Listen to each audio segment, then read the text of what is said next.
भारत से प्रेम करने वाले सभी लोगों, आप लोगों का समय आ गया है वफादारी और अपने देश के प्रति ईमानदारी और कर्तव्य निभाने का।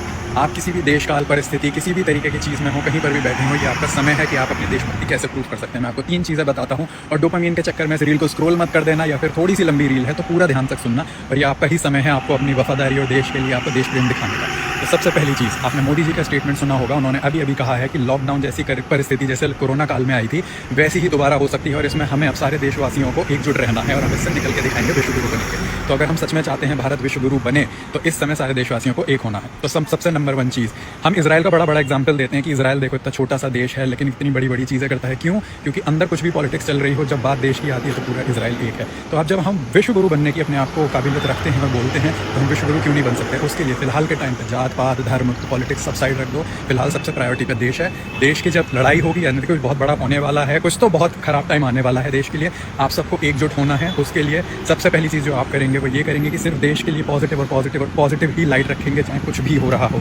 फालतू के इश्यूज़ फिलहाल ना उठाएं। जब एक बार स्टेबिलिटी आ जाए, देश एक जगह स्टेबल हो जाए, फिर जो करना है वापस बैक टू पॉइंट करते रहना।